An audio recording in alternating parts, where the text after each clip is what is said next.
Three, two, one. What's going on, everyone? You're watching Ash on Comics. My name is Ash. Here's the man, Stan. And here is the character he created, Spider-Man. Life story number 3, the 80s. I've done a review of all these books. Well, there's only been 2 before. But I did a review of both of them before. And this is excellent. I'm just going to tell you up front, it's excellent. If you haven't watched those other 2 reviews, I'm not sure why you're watching this one. But my boy Gateway in Comics, Chase from Gateway in Comics, he has a really good channel. He's got a really good voice for comics, probably better than mine. And he knows what he's talking about.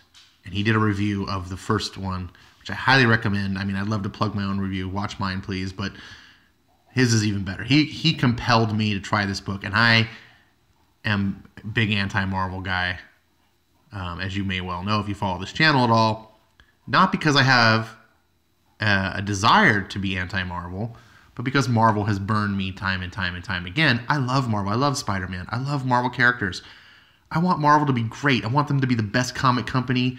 I want them to make the best comic books, have the best creators, everything. But they're not. They're not. And sometimes when you see something you love turn against you, it makes it that much harder. If I didn't care about Marvel, I wouldn't have such an emotional reaction.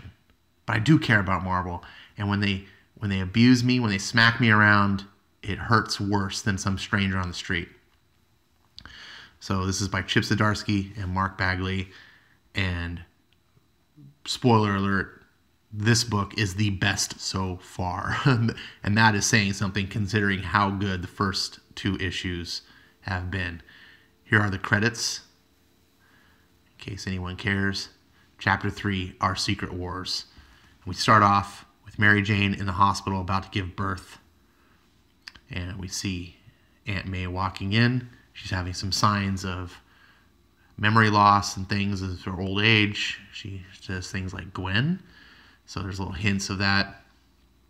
And we hear that, that MJ has a device that can help her keep track of where Peter is. That was her request for him. She could always know where he was. But for a couple weeks, she has not been able to... He's been missing. And the device won't track him or anything. And why is that? Because he's off at Secret Wars. Yes.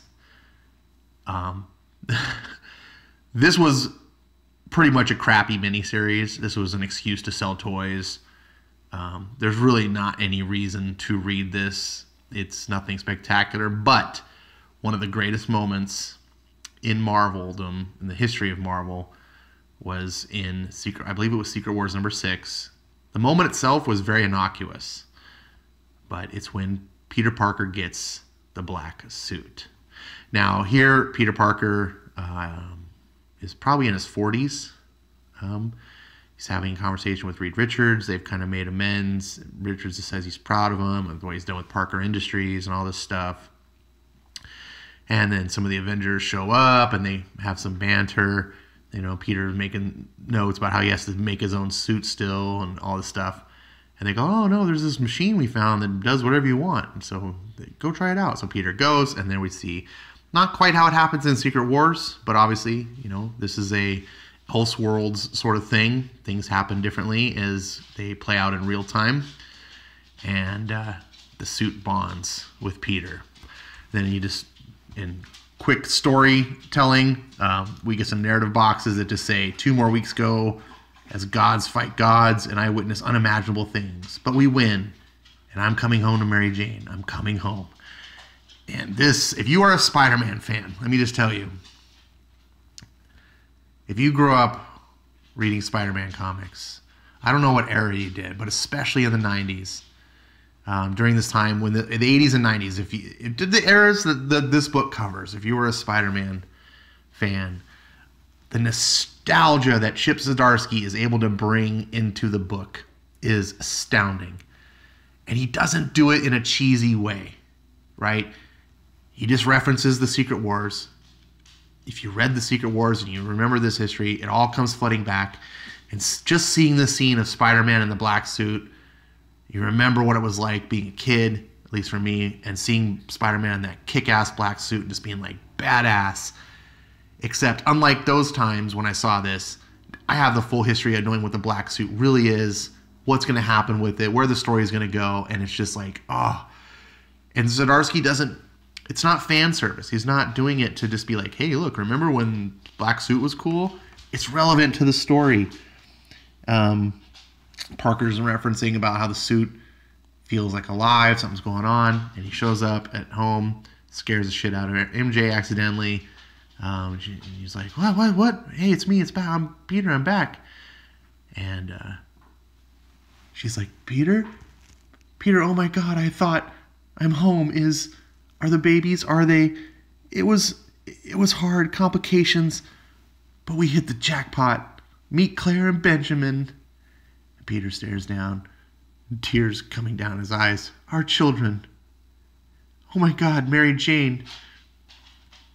I'm so sorry I wasn't. And then she feels his emotion. And, oh, Peter, the world's gone crazy. Because there was more than just secret wars going on. There was World War III. She was right, it did go crazy. For years, tensions between the U.S. and Russia escalated. A Cold War with Russia fearing an eventual superhero invasion, the threat of an arms race they couldn't win. So when suddenly the greatest American superheroes disappeared, they struck. America struck back, but Russia had superpowered beings as well, none of whom disappeared. One was Ivan Kragov, the Red Ghost, a scientist who developed the technology to render items intangible, like incoming missiles. The heroes left behind did their best against the Russian attack, but it wasn't enough. The Vision, an android inventor who could change the density of his body, altered the course of a missile to avoid Manhattan, but it still landed just outside of Allentown, Pennsylvania. Vision became intangible upon impact, so he was unharmed. He witnessed it all from the center of the nuclear hurricane. People, homes, nature itself wiped away. He's still intangible. No one knows if it was caused by the explosion or the horror. Oh, fuck. You're just like, this is, I'm not believing what I'm reading here. You can imagine someone like Bendis writing this. It's just, the emotion. I was choking up reading this. And then we did Peter's, this is all Peter. Or I don't know if this is Peter actually. I'm here with Parker Industries to try to clean up the radiation that the various heroes immediately went to Russia, but I know my skills are better used here. Yeah, that was Peter. With Reed. And so he's working with Reed Richards, and you look out there, and then we find out that, oh shit, why has Spider-Man got a gun? Well, it turns out there's a copycat, and then Reed's like, I gotta talk to you about your costume, buddy. And Peter's like, yeah, I know, it's, I'm a scientist too. And he's like, well, then why are you doing it? Here he's like, yeah, I know. Peter, did you hear? I know. And it's like, I'm a scientist too, Reed. I figured it all out. And he's like, well, good, Peter, but... And then he's like, I'm getting older, Reed. Slowing down. The suit, it helps. I need to stay strong. To protect people, to be relevant. You can't possibly believe. You don't need to lift cars to help people. Your mind, your company... And he answers the phone. Hello, MJ? Whoa, slow down. What's going on? It's Mary.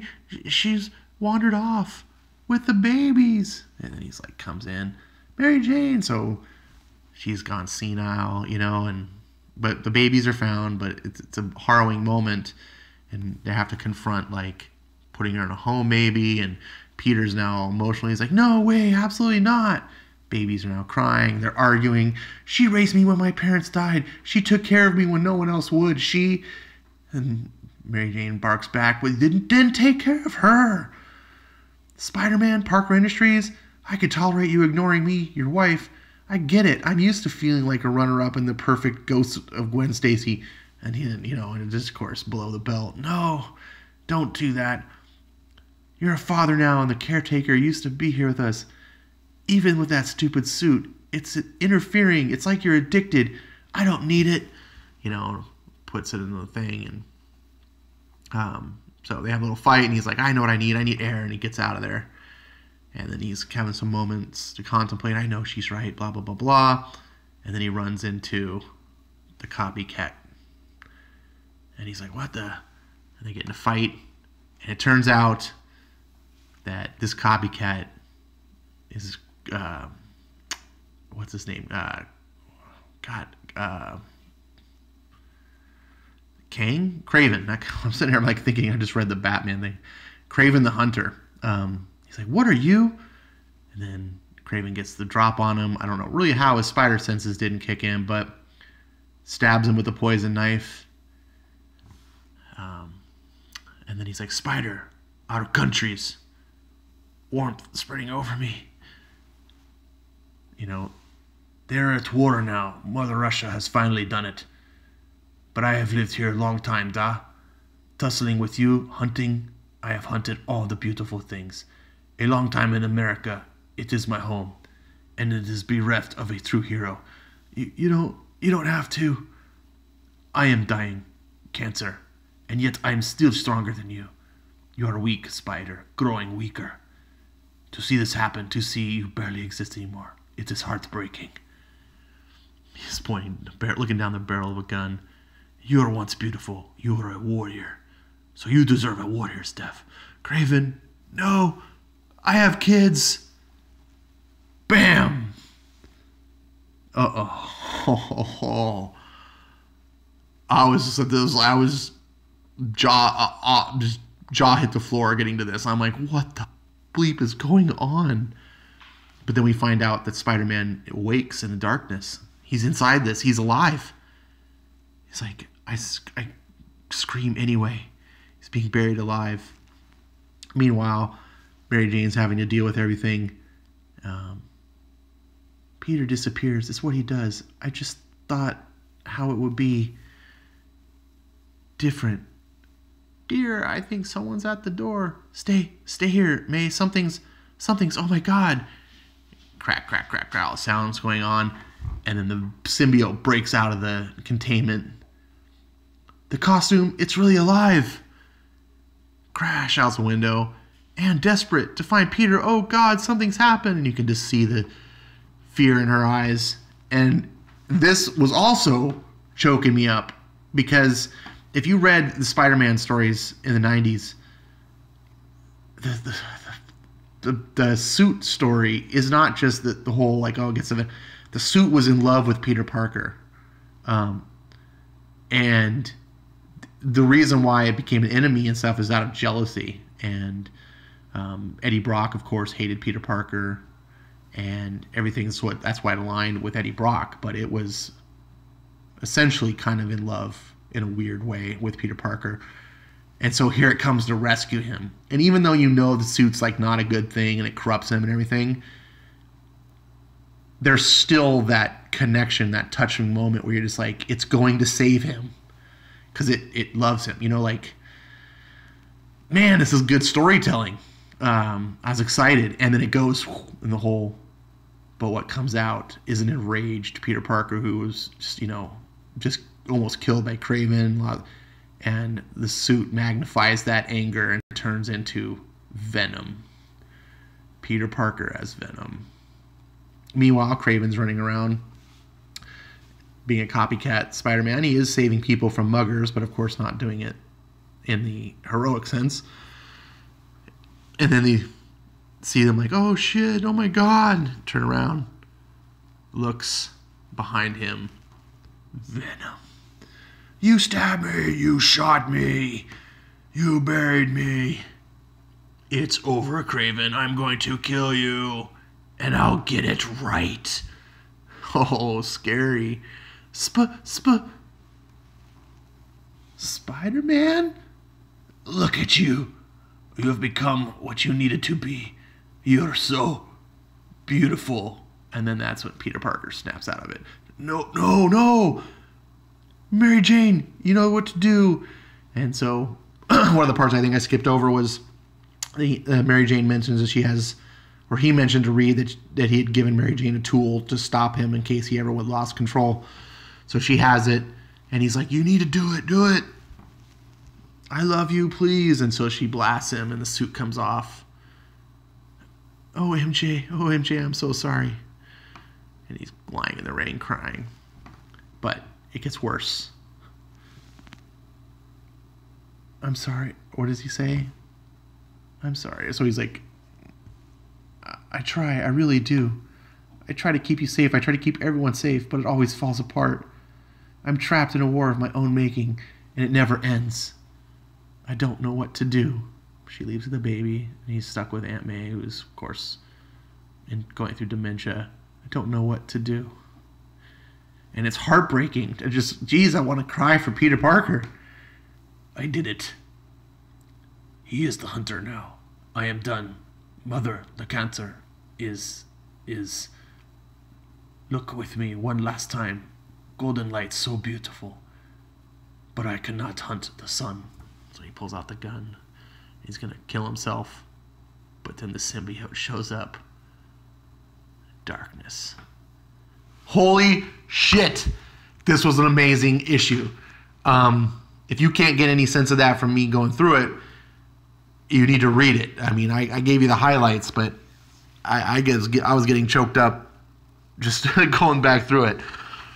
Oh my God, this is the best Marvel comic I have read since I can't know it. This is fantastic. This is the best one of the series so far, and that's saying a lot because I've praised the first two. If you are not getting this, go out and find while it's still available. This is something to own. This is like Marvels of the 2010s. Like, it's been probably 20 years since Marvel's put out something that this is going to stand the test of time. This is something that in 20 years from now, I believe you can look back and go, remember when they did that life story book? Just like, I say today, remember when they did Marvels, how amazing that was? Oh, man. This is it. 2 thumbs up, 5 stars. This is excellent. I don't know what more to say. And look at this cover. These so not comic-y covers. They're just more like graphic art style. But they're iconic. They capture the emotion, the image. They say so much. I just wish I could say, Stan, I wish you were here to see this. I wish you were here to see one last time Spider-Man done right.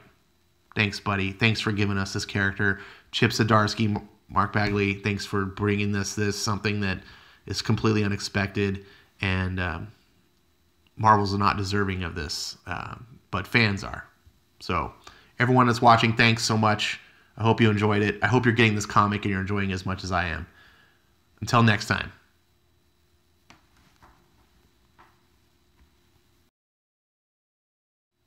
It's time for another JL8 webcomic, number 29, by Yale Stewart. I just don't understand how this could have happened. She called us young men, not boys. Why would the article say boys? She called us handsome, too. Stupid old bag. Hey, don't call her that. Please, she probably staged a robbery just to be able to go to the paper and call us boys. Why the heck would she do that? Defamation. Don't you see? If everyone thinks we're boys, no one will respect us. Criminals will grow more brazen. Bullies will laugh in our faces. Order will cease, and chaos will rule. And the names they gave us. Bat Boy. How intimidating. Superboy. Ugh.